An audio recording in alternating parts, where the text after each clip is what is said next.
बंधुगण नमस्कार। राजेश रविवार आउ गोटे एपिसोड को आपण मान स्वागत करुचु। बंधुगण राजेश महापात्र को आप जानी से वर्तमान भारत जड़े प्रोमिनेंट कमेंटेटर इकोनॉमिक्स हो पॉलिटिक्स हो कि आउ सब जहाँ गतिविधि चलुची सारा भारत में विभिन्न प्रसंग रे से कमेंट दियंती एवं विभिन्न मीडिया हाउस रे पहुंचती। से प्रेस ट्रस्ट ऑफ इंडिया रे मध्य एडिटर थिले, हिंदुस्तान टाइम्स रे एडिटर थिले, ओडिशा रे जो अच्छी ओडिशा डायलॉग तार मध्य से डायरेक्टर। आज जोटा आम आलोचना करबा दुईटी जिनिस ऊपर आलोचना करबा। गोटे हला मोहन माझी सरकार बा जोटा कहते डबल इंजिन सरकार से माने डबल वर्ष शासन रे पार करचंती। केमिति कोन काम करचंती, केमिति काम करिवार थिला, केमिति हम ताकू देखुचु। द्वितीय कथा हला leader of the opposition Bharat रे जी होचंती राहुल गांधी निकट रे होइतबा इंडिया गठबंधन रे गोटे मीटिंग रे से गोटे वार्ता देइछंती। जो वार्तार ऑडियो सर्वसाधारण रे प्रकाश पाइछि। से प्रतिरोधर राजनीति कथा कहचंती। ताकू राजेश बाबू के देखुचंती से विषय रे हम दुई जण आज आलोचना करिबु। राजेश बाबू प्रथमे आपण कहंतु गत दुई वर्षर मोहन माझी सरकार डबल इंजिन सरकार ओडिशा रे आपण केमिति देखुचंती? देखो डबल इंजिन सरकार तो नारा जमिति सरकार रो प्रति जिनिस को नहीं कि नारा एई 2 वर्ष भितरे सरकार मोहन माझी सरकार कौन सफलता है, को दिगर सफलता है, किभली उपलब्धि है, तार अनेक प्रकार मापदंड अनेक विभिन्न लोकों पे भिन्न भिन्न प्रकार मापदंड किछिटा मापदंड नहीं सी गोटे प्रेस कॉन्फ्रेंस कले। मुझे भुवनेश्वर आसी पहुंची पहुंचु पहुंचु जना पड़ा जे मोहन माझी गोटे प्रेस कॉन्फ्रेंस करले। गोटे बहुत भल कथा कहीं ना सी जो दल से दलर नेतृत्व सर्वश्रेष्ठ नेतृत्व आमर प्रधानमंत्री गत 12 वर्ष भितर सी केबे प्रेस कॉन्फ्रेंस करना। तेणु ओडिशार मुख्यमंत्री से पार्टी गोटे प्रेस कॉन्फ्रेंस कले, सांबादिक सम्मेलन कले, एटा गोटे बहुत स्वागत योग्य कथा। किंतु से प्रेस कॉन्फ्रेंस रे कहिले कोन से ऊपर आमे टिके ध्यान देबा। गोटे प्रकार आपण जदि तांकर भाषण सुनिथिबे से भाषण रे से गोटे चिठा पढ़ी नेले। जो चिठा टिके निश्चित रूपे अमलातंत्र लोक जेमिति ओडिसा रे सब जिनिस ऊपर अमलातंत्रंकर गोटे कंट्रोल अछि। बाबू माने लिखि देले कौन करती बाबू माने विभिन्न प्रकार एते गुड़ाए जिनिस एते गुड़ाए उपलब्धि होती एते गुड़ाए आपण सामने गणित रखिदेवे जे आपण कन्फ्यूज हो अमुक स्कीम रे अमुक है, समुक स्कीम रे समुक है, एथिरे एतिकी लोकों को एया दिया जायछि, सेतिकी लोकों को सेतिकी भत्ता दिया जायछि। किंतु दुईटी जिनिस कहबी। गोटे जिनिस जो तांकर प्रेस कॉन्फ्रेंस रु बाहर के आसिला से अधिकांश समय रे कहिले कि कौन हेबा को जाउछि, कौन करा जीव ना कि कौन करा हेई सारिछि। तेणु पुणी थरे उपलब्धि विषय रे बहुत कम कहिसंती आउ आगो को नेकिरी प्रॉमिस बेसी करिसंती। ता माने जते बेले से एई दिगरे एया करा जीव, एई दिगरे आमे कमिटी बसई सालुनी, अमुक करिवु समुक करिवु, सेटा गोटे प्रकार मानि नेबा कथा जे आमे 2 वर्ष भितर एई कामटी करि पारबु। प्रथम कथा। द्वितीय कथा जो आपण कहले डबल इंजिन सरकार डबल ईयर हे गला। आपण देखिबो अनेक समय रे सी बारंबार तांकर प्रेस कॉन्फ्रेंस रे कहिसंती जे प्रत्येक जिनिस उपरे तांकर केमिति केंद्र उपरे निर्भरता अछि। सी प्रधानमंत्री आवास योजना को लेकर कहले कि केंद्र रो आमर निर्धारित हो जाइछि। गत 2 वर्ष हला प्रधानमंत्री आवास योजना को लेकर काम पूरा ठप पड़ी जाइछि पूरा भारत वर्ष। हम सेटा हम बजट रे हम केंद्रीय बजट पेश हला बळे देखिछि एटा। हां सेटा है।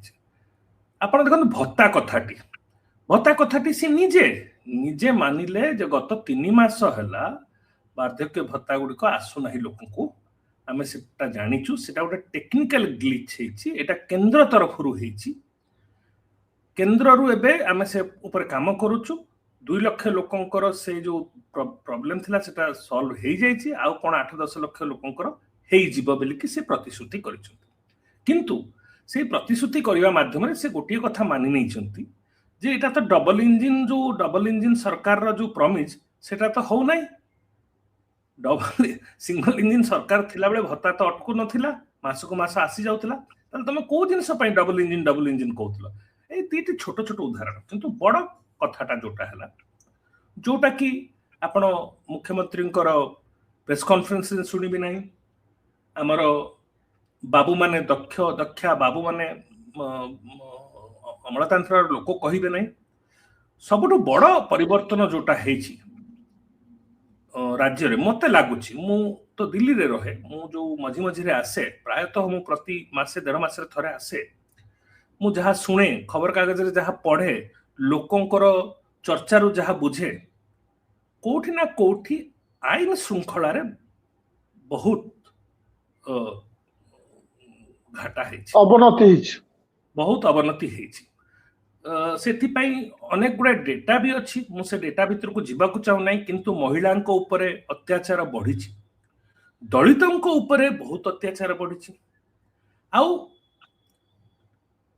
हिंसा अपराध हेट क्राइम जोटा कि ओडिशा रे आगुरु केबे देखिबाकू मिलु नथिला बा कां भा मिलुथला गत किछि वर्ष मध्य सेटा टिके जोर धरथिला किछिटा अंचल रे किंतु एबे आमे सबु जगार खबर पाउछ कोठी गोटे बजरंग दल वाला को काहाकू बाड़े पकेले काहाकू मारी पकेले बालेश्वर पाखरे को ट्रक रे पिला को अटके कि ताकू बाड़े देले गंजाम जिल्ला रे के गोटे बेंगल रो आसी बिक्री करूथला सामान मसारी प्लास्टिक जिनिस ताकू धरी ताकू बांग्लादेशी कहि कि ताकू जय श्री राम स्लोगान दे कहले नले पेट्रोल दे कि जाली देबू कहले एभली कांड गुडिक आउ अनेक आमर दक्षिण ओडिशा पश्चिम ओडिशा रे जो चर्च गुडिक अछि राताराती से चर्च उपरे तार कांथ बाडरे निहाती माने एभली भाषा रे गाली गुलज करी लिखि दबा पेंट करी दबा ए सब जिंस ओडिशा रे आगुर हो नथले एटा गोटे बहुत बड़ परिवर्तन हेछि आ एटा हमर ओडिशा रो जो छवि से छविटा को खराब करूछ ओडिशा गोटे शांतिपूर्ण राज्य थिला एटा गोटे बहुत बड़ परिवर्तन होइछि कोठी ना कोठी आईन श्रृंखला पूरा भांगी पड़िछि आ सेटा को ए सरकार सजाडी पारुना एटा गोटे बहुत बड़ जोटा कि लोकंकर जनसाधारण प्रतिदिन जीवन को प्रभाव करुछि द्वितीय बड़ परिवर्तन जोटा हेछि ओडिशा रे नवीन सरकार समय रे नवीन सरकार राजनीति गोटे बड़ राजनीति रे सफलता हासिल करिवार गोटे बड़ कारण थिला सी सरकारी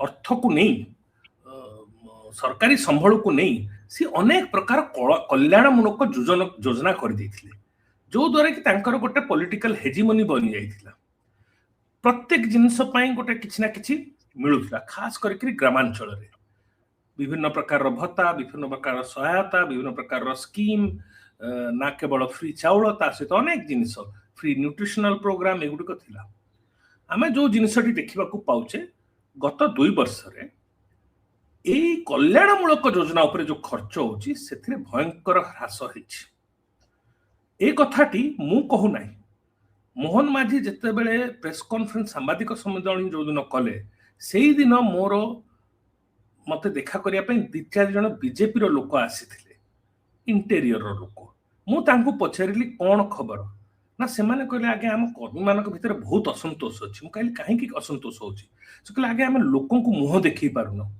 कारण स्कीम गुडाकर पैसा किछि आसु नै तापरे ओडिसा आपण जानंती ओडिसाटा मनरेगा ऊपर भारी डिपेंडेंट खास करिकरी एई खरा समय रे प्राय मार्च एप्रिल ठारू एठी मनरेगा रो डिमांड बढ़ी जाए ग्रामांचल रे मनरेगा काम न मिले लोके एमिति भी जानती दादन ही किंतु दादन को संख्या बढ़ी जाए जो मनरेगा को रिप्लेस कले जो वीवी रामजी विकसित भारत जी रामजी स्कीम सेटा एपर्यंत लागू है नहीं सेटा एपर्यंत लागू है नहीं सेटा तो अनाउंस कर देले मनरेगा को हटाई देले एक्टा को पार्लियामेंट रानी करी किंतु तार गाइडलाइंस बनाबार हमर बाबू मानको बहुत समय लागि गला ଆଉ ଏ ସରକାରରେ ତ ସବୁ କାମ ସେଇଭଳିଆ, ପ୍ରଥମେ ନାରା ଦେଇ ଆନାଉନ୍ସମେଣ୍ଟ କରିଦିଅ, ପରେ ଭାବ ପଲିସିର ନୀତିର କେମିତି ଗାଇଡଲାଇନ୍ସ ବନିବ, ନୀତିଟାକୁ କେମିତି ଇମ୍ପ୍ଲିମେଣ୍ଟ କରାଯିବ। ତେଣୁ ଏବେ ଯାଇକରି କେନ୍ଦ୍ର ସରକାରଙ୍କ ଠାରୁ କ୍ଲାରିଫିକେସନ ଆସିଲା ଯେ ଜୁଲାଇ 1 ଠୁ ଭିଭି ରାମଜି ଆରମ୍ଭ ହବ। କିନ୍ତୁ ଦେଖନ୍ତୁ ସେ ଭିଭି ରାମଜି ଆକ୍ଟରେ ଗୋଟେ ପ୍ରୋଭିଜନ ଅଛି ଯେ ଯେତେ ଫାର୍ମିଂ ସିଜନରେ ଯେତେବେଳେ ବିହନ ଲଗାଯାଏ ଆଉ ଯେତେବେଳେ ହାର୍ଭେଷ୍ଟ ହୁଏ ସେଇ ସମୟରେ ସେ ଆକ୍ଟ ହିସାବରେ ଏଇ ଭିଭି ରାମଜି କାମ କରିବ ନାହିଁ। ତା ମାନେ ଆପଣ ଭାବି ନିଅନ୍ତୁ ଜୁଲାଇ 1 କହିଛନ୍ତି, ଜୁଲାଇ 1 ରେ ତ ସମସ୍ତେ ଲାଗିଯିବେ ଚାଷବାସରେ, ବର୍ଷା ଆସିଗଲା। ତେଣୁ ଆପଣ ସେପ୍ଟେମ୍ବର ଅକ୍ଟୋବର ଆଗରୁ ଭିଭି ରାମଜି ସ୍କିମ୍ ଅଣ୍ଡରରେ କିଛି କାମ ଦେଖିବେ। 6 ମାସ ତାମାନେ ଆପଣ କୁହନ୍ତୁ ମନରେଗାର କୌଣସି ରିପ୍ଲେସମେଣ୍ଟ ନାହିଁ। ଓଡ଼ିଶାର ଜନସଂଖ୍ୟା ପୁରା ଭାରତ ବର୍ଷର ଜନସଂଖ୍ୟାର ମାତ୍ର 4%, କିନ୍ତୁ ମନରେଗା ସ୍କିମ୍ ଅଣ୍ଡରରେ ଆମେ ପ୍ରାୟ 10% ପଇସା କେନ୍ଦ୍ରଠୁ ପାଉଥିଲୁ। ତେଣୁ ଓଡ଼ିଶା ଏଥିପାଇଁ ସବୁଠୁ ଗୋଟେ ବଡ଼ ପ୍ରଭାବିତ। ଆଉ ଗ୍ରାମାଞ୍ଚଳରେ ଭାରି ଅସୁବିଧା ହେଲାଣି। ଏକ ପକ୍ଷରେ ଇରାନ ଯୁଦ୍ଧକୁ ନେଇକରି ପ୍ରାୟ ସବୁ ଜିନିଷର ଦର ବଢିଗଲାଣି, ଦ୍ୱିତୀୟ ପକ୍ଷରେ ରୋଜଗାର ଆଉ ନିଯୁକ୍ତି ନାହିଁ, ତୃତୀୟ ପକ୍ଷରେ ଏ ବର୍ଷ ବର୍ଷା ଠିକ ହବ ନାହିଁ ବୋଲି ଲୋକଙ୍କ ଭିତରେ ଯୋଉ ଡର ଅଛି ତାହାକୁ ନେଇକି ଗ୍ରାମାଞ୍ଚଳରେ ଅନିଶ୍ଚିତତା ଆଉ ଅସନ୍ତୋଷ ବହୁତ ବଢିଗଲାଣି। ଏଇଟା ହେଲା ଦ୍ୱିତୀୟ କଥା। ତୃତୀୟ ଯୋଉ ଜିନିଷଟି ମୁଁ କହିବା ପାଇଁ ଚାହିଁବି, ଯୋଉ ଡବଲ ଇଞ୍ଜିନ ସରକାର କଥା କହିଲେ, ନବୀନ ପଟ୍ଟନାୟକ ସରକାରଙ୍କର ଯେତେ ତ୍ରୁଟି ଥିଲେ ମଧ୍ୟ ହୁଏତ ତାଙ୍କର କେବଳ ତାଙ୍କ ନୀତି ପାଇଁ ନାହିଁ, ସେ ସମୟରେ ଗୋଟେ ମାହୋଲ ଏଭଳିଆ ଥିଲା, ଅର୍ଥନୈତିକ ମାହୋଲ ବୋଧ ହୁଏ ସେଭଳିଆ ଥିଲା। ଯୋଉ ପ୍ରଥମ 20 ବର୍ଷ ବା 25 ବର୍ଷ ମାନେ 2000 ନେଇ 2025 ପର୍ଯ୍ୟନ୍ତ ଯୋଉଭଳି ଆର୍ଥିକ ଅଭିବୃଦ୍ଧିର ହାର ଓଡ଼ିଶାର ରହିଲା, ସେଟା ରାଷ୍ଟ୍ରୀୟ ସ୍ତରର ଯୋଉ ଆଭରେଜ ଇକୋନୋମିକ ଗ୍ରୋଥ ତାଠାରୁ ଅନେକ ବେଶ କିଛି ଆଗକୁ ରହୁଥିଲା, କନସିଷ୍ଟେଣ୍ଟଲି ରହୁଥିଲା। ସେଇ ବ୍ୟବଧାନଟି କମି ଆସିଛି। ଲେଟେଷ୍ଟ ଡେଟା ଏବେ ପର୍ଯ୍ୟନ୍ତ ଆସିନାହିଁ, କିନ୍ତୁ ମତେ ଲାଗୁଛି ଲେଟେଷ୍ଟ ଡେଟା ଆସିଲେ ଆପଣ ଦେଖିବେ ଓଡ଼ିଶାର ଆର୍ଥିକ ଅଭିବୃଦ୍ଧିର ହାର ଆଉ ରାଷ୍ଟ୍ରୀୟ ସ୍ତରର ଆର୍ଥିକ ଅଭିବୃଦ୍ଧିର ହାର ଭିତରେ ହୁଏତ ବିଶେଷ କିଛି ବ୍ୟବଧାନ ନଥିବ। ଲୋକେ କହିବେ ଆରେ ଆମେ ରାଷ୍ଟ୍ରୀୟ ସ୍ତରର ରେଟ୍ ଠାରୁ ବେଶୀ ବଢୁଛୁ। ନା, ଆମେ ସେଥିକୁ ନେଇକି ଖୁସି ହେଇପାରିବା ନାହିଁ। କାହିଁକି ନା ଆମର ହଉଛି we are the second poorest state। ଆମକୁ ଯଦି ଭାରତ ବର୍ଷର ଅନ୍ୟ ପ୍ରାନ୍ତ ମାନଙ୍କ ସହିତ କ୍ୟାଚଅପ୍ କରିବାକୁ ପଡିବ ତାହେଲେ ଆମକୁ ତାଙ୍କ ଠାରୁ 2 ଗୁଣ ରେଟରେ ବଢିବାକୁ ପଡିବ। ତେଣୁ ଆର୍ଥିକ ଅଭିବୃଦ୍ଧି ଇକୋନୋମିକ ଗ୍ରୋଥ ଯୋଉ ଗ୍ରସ୍ ଷ୍ଟେଟ୍ ଡୋମେଷ୍ଟିକ ପ୍ରଡକ୍ଟର ଗ୍ରୋଥ ସେଇଟାରେ ହ୍ରାସ ହେଇଛି। ଯୋଉ 2025-26 ର ଯୋଉ ପ୍ରୋଭିଜନାଲ ଡେଟା ଦେଖୁଛୁ ଆମେ ସେଥିରେ ହ୍ରାସ ଆମକୁ ଦେଖିବାକୁ ମିଳୁଛି। ଆଉ ପରବର୍ତ୍ତୀ ସମୟରେ ଯେତେବେଳେ ପୁରା କନଫର୍ମ ଡେଟା ଆସିବ, ମୋର ଆଶଙ୍କା ଯେ ଓଡ଼ିଶାର ଆର୍ଥିକ ଅଭିବୃଦ୍ଧିର ହାରରେ ବହୁତ ହ୍ରାସ ହେଇଛି। ସେଟା ଗୋଟେ ନିଶ୍ଚିତ ରୂପେ ଚିନ୍ତାର ବିଷୟ, କାରଣ ଏଇ 2 ବର୍ଷ ଭିତରେ ଯେତେ ମୋହନ ମାଝୀ ଗୁଡାଏ ଜାଗା ବୁଲି ଆସିଲେ, ସିଙ୍ଗାପୁରଠୁ ନେଇକରି ଦିଲ୍ଲୀରେ ବଡ ବଡ ସବୁ ଇନଭେଷ୍ଟର ମିଟ୍ କଲେ, କିନ୍ତୁ ଏଇ 2 ବର୍ଷରେ ଫରେନ୍ ଡାଇରେକ୍ଟ ଇନଭେଷ୍ଟମେଣ୍ଟ କଣ ଆସିଛି? ମାତ୍ର 78 କୋଟି ନା 70 କୋଟି ଟଙ୍କା। ତାଠୁ ବେଶୀ ଖର୍ଚ୍ଚ ହେଇଯାଇଥିବ ସେ ଯୋଉ ସିଙ୍ଗାପୁର ଗଲେ, ଓଡ଼ିଶାରେ ଗଲେ ଗୋଟେ ଷ୍ଟୋରି ବି ବାହାର ଥିଲା, ସେ ଯୋଉଠିକି ଯାଉଛନ୍ତି ବଡ ବଡ 5 ଷ୍ଟାର ହୋଟେଲରେ ରହୁଛନ୍ତି, ବଡ ବଡ ସୁଇଟ୍ ନେଇକି ରହୁଛନ୍ତି, ଦିନିକିଆ ପ୍ରାୟ ତାଙ୍କର ଗୋଟେ ଗୋଟେ ଯାତ୍ରା କୋଟିଏରୁ ଉପରୁ ଖର୍ଚ୍ଚ ହେଇଯାଉଛି। ତ ଯେତିକି ରାଜେଶ ବାବୁ, ଏଇଠି ଖାଲି ମୁଁ ଆପଣଙ୍କୁ କହିବି ଯେ ଆପଣ ମୋହନ ମାଝୀକୁ ଏଥିପାଇଁ କାହିଁ ଦାୟୀ କରୁଛନ୍ତି? 78 କୋଟି ଟଙ୍କାର ଇନଭେଷ୍ଟମେଣ୍ଟ ଆସିଲା ବୋଲି ସାରା ଭାରତରେ ତ କ୍ଲାଇମେଟ ସେଇଆ। ଆପଣ ଆଗ ଇଞ୍ଜିନକୁ ବ୍ଲେମ କରନ୍ତୁ, ପଛ ଇଞ୍ଜିନକୁ କାହିଁ ବ୍ଲେମ କରୁଛନ୍ତି? ଏକଦମ ଠିକ କଥା କହିଲେ। ଯେତେବେଳେ ଆଗ ଇଞ୍ଜିନରେ ସବୁଠୁ ବଡ ଫଲ୍ଟ, ତ ପଛ ଇଞ୍ଜିନ କରିବ କଣ? ଠିକ କଥା କହିଛନ୍ତି। ମୁଁ ଏଇଟା ଡବଲ ଇଞ୍ଜିନ ନୁହେଁ, ଏଇଟା ଗୋଟିଏ ଇଞ୍ଜିନଟା ଗୋଟିଏ। ସେଇଠି ଓଡ଼ିଶା ସମସ୍ତେ ଜାଣନ୍ତି ଯେ ଓଡ଼ିଶାକୁ ଓଡ଼ିଶାରେ ଚଲା ଯାଉ ନାହିଁ। ଓଡ଼ିଶା କେମିତି ଚାଲିବ ସେଟାର ନିର୍ଣ୍ଣୟ ହଉଛି ଦିଲ୍ଲୀରେ। ସେଠି କିଛି ଲୋକ ବସି ସେମାନେ ଡିସାଇଡ କରୁଛନ୍ତି ଓଡ଼ିଶା କେମିତି ଚାଲିବ, ଓଡ଼ିଶାରେ କାହା ପାଇଁ କଣ କରାଯିବ। କେବଳ ଯୋଉ ଜିନିଷ ଗୁଡ଼ିକ ହେଇଛି ଆମର ଗତ 2 ବର୍ଷରେ ଆପଣ ଯଦି ଦେଖିବେ, ଏକ ପ୍ରକାର କହିବାକୁ ଗଲେ ପ୍ରାୟ ପ୍ରତ୍ୟେକ ମେଜର ପଲିସି ଡିସିସନ, ପ୍ରାୟ ପ୍ରତ୍ୟେକ ମେଜର ପଲିସି ଆକ୍ସନ ଗୋଟିଏ କମ୍ପାନୀ ପାଇଁ ହେଇଛି। ତାକୁ ମୁଁ କୁହେ ୱେଷ୍ଟ ଇଣ୍ଡିଆ କମ୍ପାନୀ।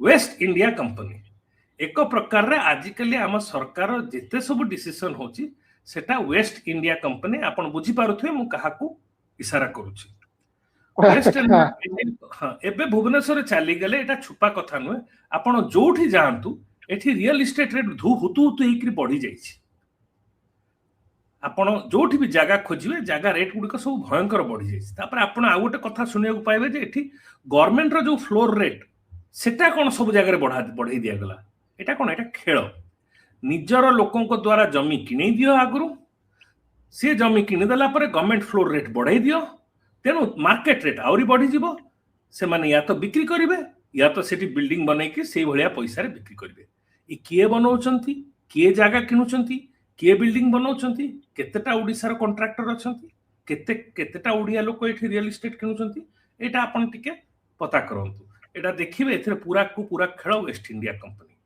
आपण कर रिन्यूएबल एनर्जी रे हम हमको करबो समको करबो सेथिरि भी जहा को जो कंपनी माने टेंडर पाउचंती से सब हेलो वेस्ट इंडिया कंपनी रो सब्सिडियरी बुझले वेस्ट इंडिया कंपनी माने जदी दर्शक को किछि असुविधा होची waste India company Gujarat Adani Ambani double A ना केवल अदानी अंबानी नुहे पूरा गुजरात अच्छा प्राय भयंकर मात्रा रे गुजराती कंपनी पसी सारले ओडिसा और ओडियांकर हेकिरी रही नाही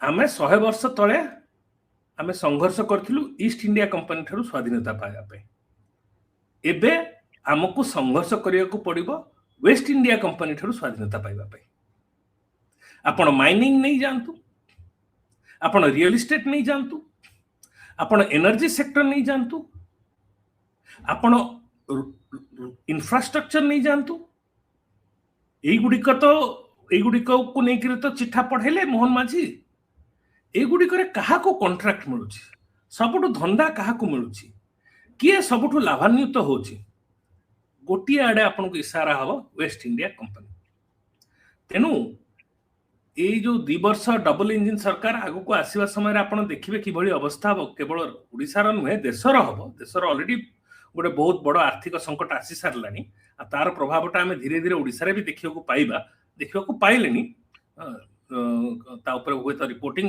हो नाही ओडिसा रो गणमाध्यम भी गोटे विचित्र गणमाध्यम सबठारु जो सर्वश्रेष्ठ चैनल बाबरे जे निजो को एडवर्टाइज करे तार संपादक कोन प्रश्न पचारिले प्रेस कॉन्फ्रेंस रे कि अदिनिया जगन्नाथ यात्रा केबे बंद हो गोटे सर्वश्रेष्ठ न्यूज चैनल रो संपादक ए प्रश्न पचारुचंती जो संवादिक सम्मेलन 2 वर्ष रे हेची ए 2 वर्ष रे जेते सबु विफलता हेची सफलता कथा तो मोहन माझी कहिबे सांबादिकंकर काम हैला विफलता विषय प्रश्न पचारिबे केतरा विफलता विषय आपन से सांबादिक सम्मेलन रे प्रश्न सुनिया को पाइले आपन कि भली विफलता को नै कि लोक पचारिले प्रश्न सेटा हला गोटे बड़ दुखर कथा तेनु एठी परवर्ती समय रे गणमाध्यम माध्यम रे तो जणा पड़िबो नै परवर्ती समय रे जणा पड़िबो जे ए जो वेस्ट इंडिया कंपनी रो शासन पूरा भारत वर्ष रे व्यापक हो जाइछि आ तार खास करके गोटे बड़ नजर ओडिसा ऊपर रहिछि ओडिसा रो खनिज संपद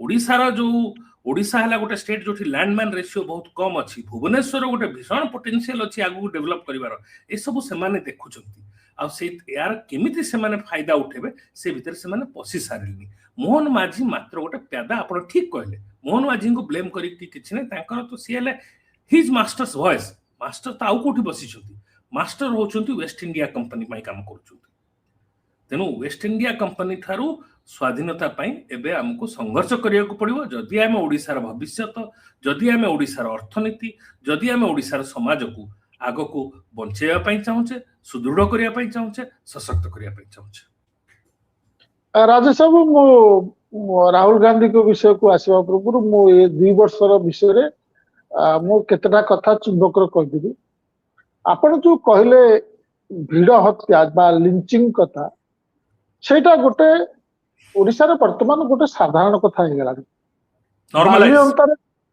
नॉर्मलाइज बाली अंतारे जो भली जनकू पिटिकरी सम्मरंजन बरी तको पिटिकी मार देले से कोनोसी दलित नथिला से मुस्लिम नथिला क्रिश्चियन नथिला लोके देखिले जे एटा आजिकल एक्सेप्टेबल हो गेला कौन विभिन्न जगह लोक माने घेरी जाइकरी दाढ़ी भिड़ी पकाउछंती पिटिकी मार दउछंती तार वीडियो रिकॉर्डिंग करके सोशल मीडिया रे छाडुछंती এইটা ବୋଧେ ଆଜିକାଲି ଗୋଟେ ନର୍ମ ହେଇଗଲାଣି। ସରକାର ଫରକାର କିଛି ନାହିଁ, ଆମେ ଭିଡିକିରି ଯେତେବେଳେ ଯାହାକୁ ପିଟି ପକେଇବା ମାରିଦବା। ଏଇଟା ଦୁଃଖର କଥା, ଓଡିଶାରେ ଆକ୍ସେପ୍ଟେବୁଲ ହେଇଗଲାଣି।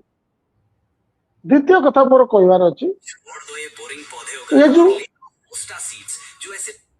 ସରି ଦ୍ୱିତୀୟ କଥା ଆମେ ଯୋଉଟା ଦେଖୁଛେ, ଏଇ ଯୋଉ ସାମ୍ବାଦିକ ସମ୍ମିଳନୀ ହେଲା, ଏଇ ଯୋଉ ନ୍ୟାରେଟିଭ ଚାଲିଛି, ଏଇଟା ତାର ଗୋଟେ ବଡ ଉଦ୍ଦେଶ୍ୟ ହଉଛି ଆମେ ଇଲେକ୍ସନ ପୂର୍ବରୁ ଯାହା କହିଥିଲୁ ତାକୁ ଭୁଲିଯାଉ, ସେଟା ସବୁ ଭୁଲିଯାଉ। ଏବେ ନୂଆ ନୂଆ ଜିନିଷ ଆସିଲାଣି।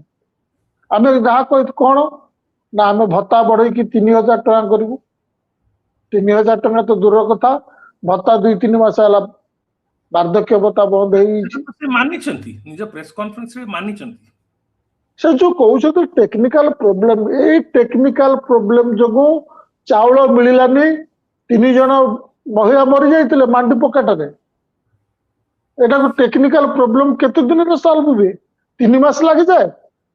ଟେକ୍ନିକାଲ ସଲ୍ଭ କରିବା ପାଇଁ ଜାପାନର ଲୋକ ଆଣୁନ, ଆମେରିକାର ଲୋକ ଆଣୁନ, ତମକୁ 3 ମାସ ଲାଗିଯାଉଛି ଟେକ୍ନିକାଲ ହିଚଟାକୁ ସଲ୍ଭ କରିବାକୁ।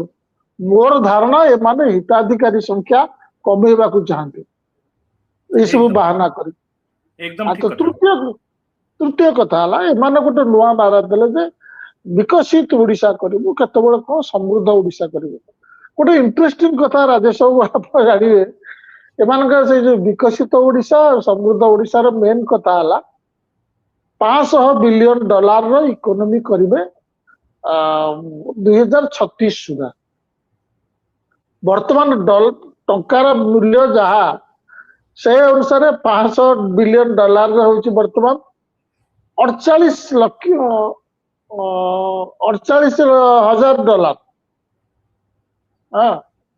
ବର୍ତ୍ତମାନ ଯେତିକି ଡଲାର ଅଛି ବା 2024ରେ ଯେତିକି ଡଲାର ଓଡିଶାର ଇକୋନୋମି ଥିଲା, ତାକୁ ଯଦି $500 ବିଲିୟନ ପହଞ୍ଚିବାକୁ ପଡିବ ଟଙ୍କାର ଯୋଉ ରେଟ୍ ଅଛି, ତାହେଲେ ବର୍ଷକୁ ହାରାହାରି 15.68% ନୋମିନାଲ ଗ୍ରୋଥ ରେଟ୍ ଆରମ୍ଭ କରିବାକୁ ବଢିବାକୁ ପଡିବ।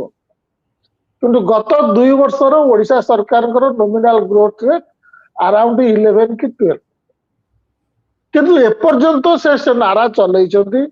ନିଜେ ମୋହନ ମାଝୀ ଟିକେ ଜାଣିବା ଦରକାର, ସେ ସବୁ ଜାଣୁଛନ୍ତି କି ନାହିଁ ମୋର ସନ୍ଦେହ। ସେ ନିଜ ଅର୍ଥମନ୍ତ୍ରୀ, ତୁମେ ଏପର୍ଯ୍ୟନ୍ତ ବି କଣ ସେଇ 15.68% ବେଗରେ ତୁମେ ପହଞ୍ଚି ପାରିବ? ଏବଂ ଟଙ୍କାର ମୂଲ୍ୟ ତ ଏତିକିରେ ରହିବନି, ଆହୁରି କମିବ। ଯୋଉ ଡଲାର ସାଙ୍ଗରେ ଯୋଡି ଦେଇଛନ୍ତି, nobody is asking them। ଆଉ ଗୋଟେ କଥା କହିବି, 24 ବର୍ଷରେ ନବୀନ ପଟ୍ଟନାୟକ ସରକାର ଥିଲା, ଅନେକ ଗୁଡିଏ ଭଲ କାମ କରିଥିବ, ଅନେକ ଗୁଡିଏ ଖରାପ କାମ କରିଥିବ। ଖରାପ କାମ କରିଥିବ ଇନ୍ ଦ ସେନ୍ସ କିଛି ଗୋଟେ ଜିନିଷ ପ୍ରତି ତାଙ୍କର ନଜର ନଥିବ, ଟଙ୍କା ଲିମିଟେଡ, ରିସୋର୍ସ ଲିମିଟେଡ, କିଛି ଗୋଟେ ଜିନିଷ ପ୍ରତି ତାଙ୍କର ନଜର ନଥିବ। ଆମେ ଆଶା କରୁଥିଲୁ ଗୋଟେ ନୂଆ ସରକାର ଆସିଲା ପରେ ସେଇ ଜିନିଷ ଉପରେ ଧ୍ୟାନ ଦେବ। କିଛି ଦେଖୁନୁ। ଓଡିଶାରେ ଇନଭେଷ୍ଟମେଣ୍ଟ ପାଇଁ ଗୋଟେ ବଡ ଇମ୍ପେଡିମେଣ୍ଟ ହଉଛି ଇଲେକ୍ଟ୍ରିସିଟି।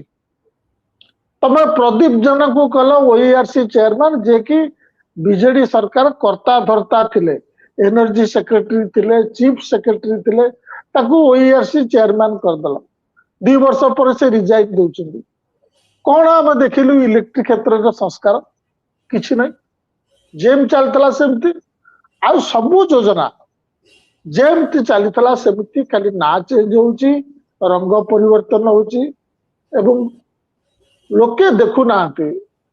ଖାଲି ଅଧିକାଂଶ ଖାଲି ଭାରତୀୟ ଜନତା ପାର୍ଟି ନୁହଁ, ଅଧିକାଂଶ ପଲିଟିକାଲ ପାର୍ଟି ଅଛନ୍ତି, ଆମେ ଏଇଆ କରିଦବୁ, ଆମେ ସେଇଆ କରିଦବୁ, ଆମେ ସେଇଆ କରିଦବୁ। ଟଙ୍କା କୋଉଠୁ ଆଣିବ? ସେ କଥା କେହି କହୁନାହାନ୍ତି। ଏ ସରକାରର ବଡ ଅସୁବିଧା ହଉଛି ରାଜସ୍ୱ ଆସୁନି। ଏମାନେ ବଡ ବଡ ଘୋଷଣା କରିଦେଇଥିଲେ, କେବଳ ସୁଭଦ୍ରା ଯୋଜନାଟି ତାର ଯେତିକି କହିଥିଲେ ତାର ସେତିକି ତ କଲେନି, ଏବଂ ଚାଷୀ ମାନଙ୍କୁ ଯୋଉ ବୋନସ ଦେବା କଥା ସେ ବି ଫୁଲି ଇମ୍ପ୍ଲିମେଣ୍ଟ ହୋଇପାରୁନି, ଯାହା ଖବର ଆସୁଛି। ସେତିକିରେ ସରକାର ପାଖରେ ପଇସା ନାହିଁ। ରାଜେଶ ବାବୁ, ଗତ 2-3 ମାସ ହେଲା ଖବର ଆସୁଛି ସିଏମ କିଷାନ ଯୋଜନା ଅଣ୍ଡରରେ କେବଳ ଓଡିଶାରେ ନାହିଁ, ପୁରା ଭାରତ ବର୍ଷରେ ଆଲୋକେସନ ଭୀଷଣ କମି ଯାଇଛି। ଆଚ୍ଛା ଆଚ୍ଛା, ସେଇ ଏଇ କଲ୍ୟାଣମୂଳକ ଯୋଜନା ଗୁଡିକ ଉପରେ କଟୌତି ଏତେ ହଉଛି ସେଟା ସେମାନେ ଜାଣିଛନ୍ତି, ସେଥିପାଇଁ ସେ 10 କିଲୋ ଚାଉଳ ଆନାଉନ୍ସ କରିଦେଲେ। ସେଥିରେ କ୍ୟାସ୍ ଦରକାର ନାହିଁ। ସରକାରୀ ଚାକିରିଆ ମତେ ଖବର ଆସିଲାଣି 2-3 ମାସ ହେଲା ଦରମା ପାଇନାହାନ୍ତି ବହୁତ ଜାଗାରେ। ଆମେ ପଳେଇ ଆସିଲୁ ପୁଣି 2000 ମସିହା ସ୍ଥିତିକି। ଏମାନଙ୍କ କିଛି ପ୍ଲାନିଂ ନାହିଁ। ଯେ ନନ୍ ଓଡିଆ ଆଇଏଏସ୍ ଅଫିସରଙ୍କର ଏଠି ମିଳି ବଢି ଯାଇଛି, ଯେ କି ଓଡିଶାର ବସ୍ତୁସ୍ଥିତି କଣ ଜାଣନ୍ତିନି। ଏବଂ ଯୋଉଟା ଆପଣ କହିଲେ ୱେଷ୍ଟ ଇଣ୍ଡିଆ କମ୍ପାନୀ ବର୍ତ୍ତମାନ ଓଡିଶାକୁ ଶାସନ କରୁଛି। ଏମାନେ ଖାଲି ବାଇଟ୍ ର ରାଜନୀତି କରୁଛନ୍ତି। ଯେ ସବୁଠୁ ଡିପ୍ଲୋରେବୁଲ କଥା ହେଲା ଓଡିଶାର ଗଣମାଧ୍ୟମ ଯୋଉଭଳି ପ୍ରଶ୍ନ ପଚାରିବା କଥା ତା ପଚାରୁନି। ଏଇ ଗୋଟେ ଫ୍ରିଭୋଲସ୍ କଥା। କଣ କହିଲେ ଅଦିନିଆ ରଥଯାତ୍ରାକୁ ବନ୍ଦ କରିବ। ଆଚ୍ଛା ଆପଣ ଆମେ ଚାଲୁଛୁ ଲିମିଟେଡ। ଆଉ ଗୋଟେ ପ୍ରମୁଖ ସାମ୍ବାଦିକ ପେନସନ କେବେ ମିଳିବ ପଚାରୁଛନ୍ତି। ଆରେ ଜର୍ଣ୍ଣାଲିଜମରେ ତମେ ଆସିଲ, ତମେ ପଚାରୁଛ ପେନସନ କେବେ ମିଳିବ? ପେନସନ ଦରକାର ଥିଲା ସରକାରୀ ଚାକିରିଆ ବନିଥାନ୍ତ, କିରାନୀ ବନିଥାନ୍ତ, ସାମ୍ବାଦିକ କାହିଁକି? ଏମାନେ ସାମ୍ବାଦିକତାର ମାନେ ହିଁ ବଦଳେଇ ଦେଇଛନ୍ତି। ସରକାରୀ ଘର କ୍ୱାର୍ଟର ଦରକାର, ପେନସନ ଦରକାର, ତାହେଲେ ସାମ୍ବାଦିକତା କାହିଁକି କରୁଛ? ଆରେ ସାମ୍ବାଦିକତା ପା ସରକାରଙ୍କୁ ପ୍ରଶ୍ନ ଦେଖେଇବା, ସରକାରଙ୍କୁ ଆଇନା ଦେଖେଇବାର କାମ। ଆଉ ସେ କୋଉଠି କରିବେ? ଯିଏ ପେନସନ କଥା ପଚାରୁଛନ୍ତି, ଯିଏ ସରକାରୀ ଘର ପଛରେ ଦୌଡୁଛନ୍ତି, ସେ କୋଉଠି ସାମ୍ବାଦିକତା କରିବେ? କିଭଳି ସାମ୍ବାଦିକତା କରିବେ ସେ କଥା ଏନିୱେ ସେଟା କଥା ନୁହେଁ। ରଙ୍ଗବାବୁ, ଯୋଉ କଥାଟା ମୁଁ କହୁଥିଲି, ଆପଣ ଦୁଇଟି ଯୋଉ କଥା କହିଲେ ମୁଁ ସେ ବିଷୟରେ କହିବା ପାଇଁ ଚାହୁଁଛି। ଯୋଉ ଆପଣ ହେଟ୍ କ୍ରାଇମ କଥା କହିଲେ, ହେଟ୍ କ୍ରାଇମ ରେ ଏବେ ଯୋଉ ବାଲିଅନ୍ତାରେ ଯୋଉ ପିଲାଟିର ହତ୍ୟା ହେଲା, ସେ ନା ଦଳିତ ଥିଲା ନା ମୁସଲିମ ଥିଲା। ଏ କଥାଟି ଶୁଣିଲା ବେଳକୁ ଏଇଟା ଆପଣଙ୍କର ଦର୍ଶକ ମାନେ ଆମ ଓଡିଆ ଲୋକଙ୍କୁ ବୁଝିବା ଦରକାର।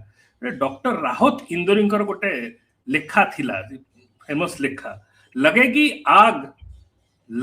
आग तो आएंगे घर कई जद में, लगेगी आग तो आएंगे घर कई जद में, यहाँ पर सिर्फ हमारा मकान थोड़े है,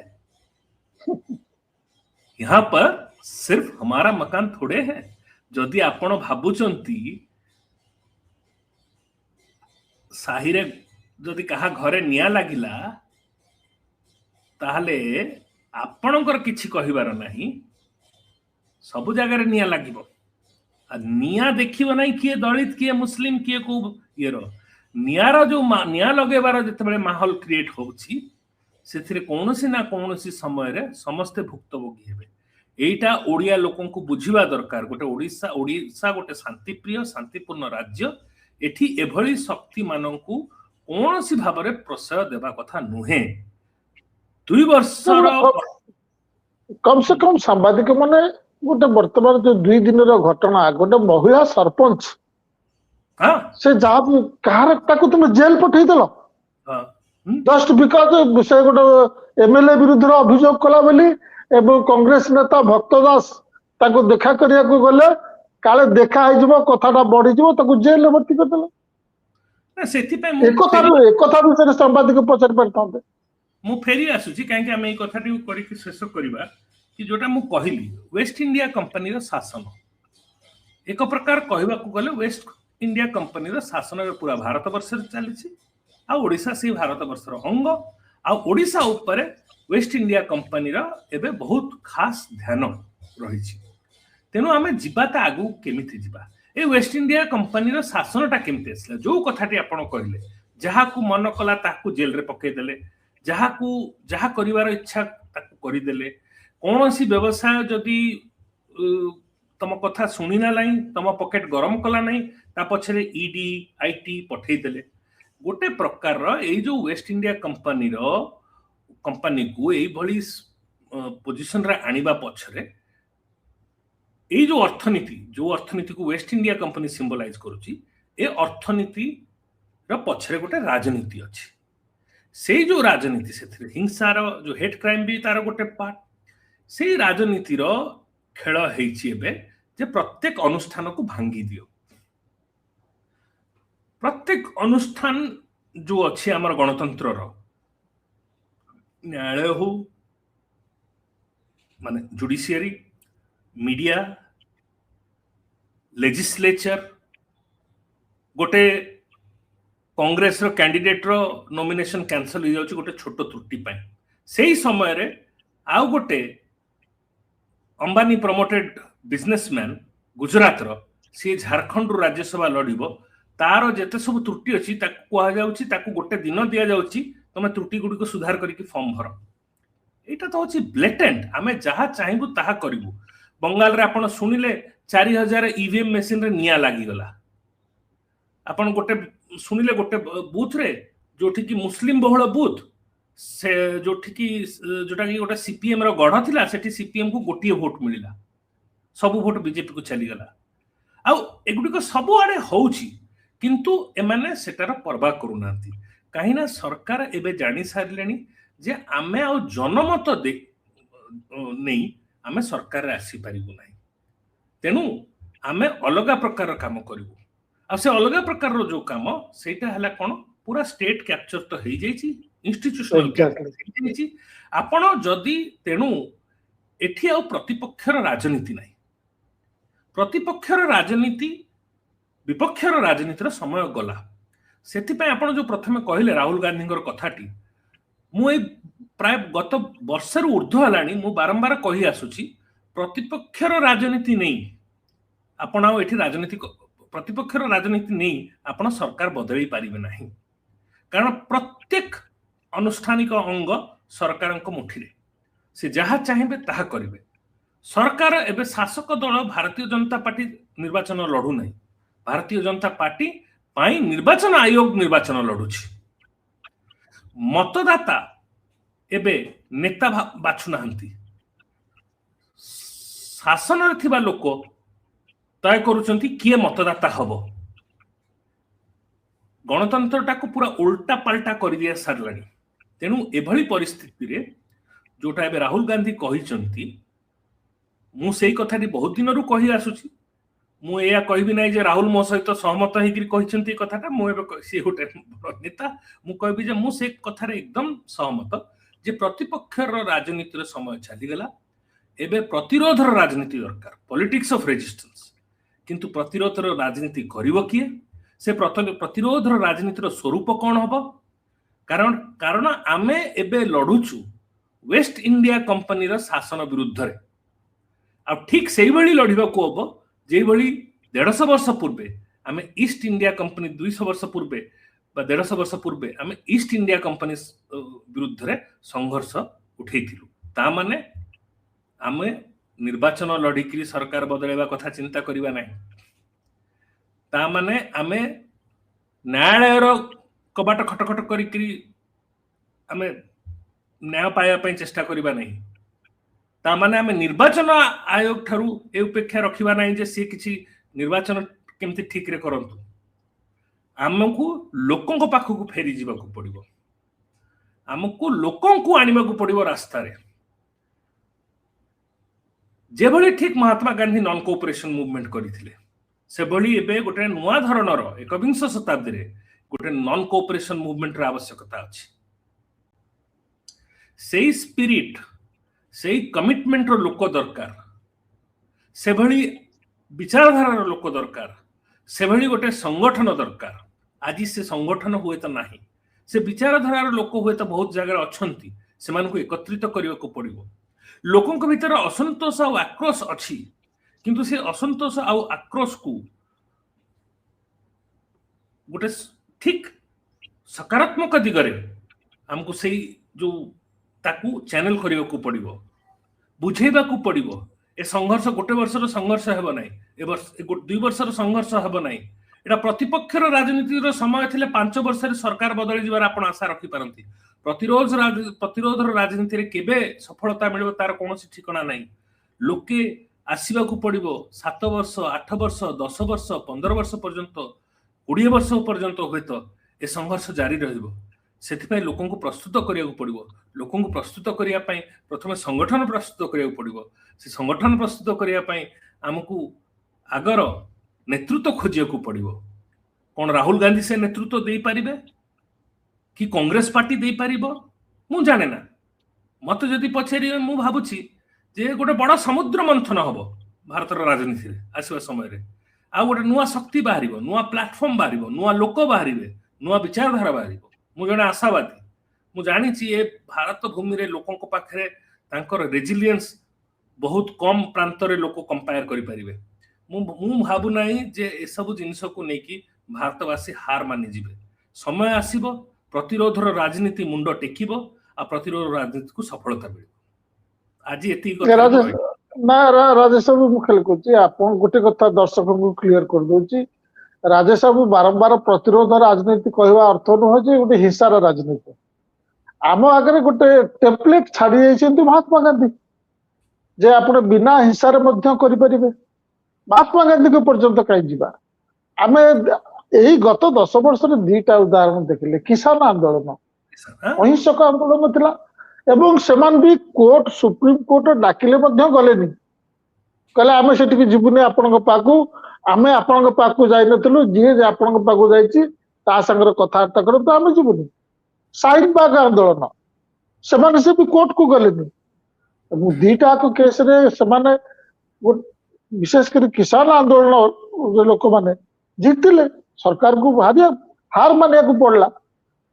ତେଣୁ ଯୋଉଟା ଡେମୋକ୍ରାଟିକ ଇନଷ୍ଟିଟ୍ୟୁସନ, ଯୋଉଟା ରାହୁଲ ଗାନ୍ଧୀ ବହୁତ ଇମ୍ପାସିଏଣ୍ଟ ୱେରେ କହିଲେ, ତାଙ୍କର ଅଡିଓ ଆସିଛି, ରାଜେଶ ବି କହୁଛନ୍ତି, ସେଟା କେବଳ ରାହୁଲ ଗାନ୍ଧୀ କହୁନାହାନ୍ତି, ଆଗରୁ ବି ଆମେ କହୁଛନ୍ତି, ବହୁତ ଲୋକ ଦେଶର ଚିନ୍ତାଶୀଳ ଲୋକମାନେ କହୁଛନ୍ତି ଇଏ ପ୍ରକାର ଆଉ ଜିତି ହବନି।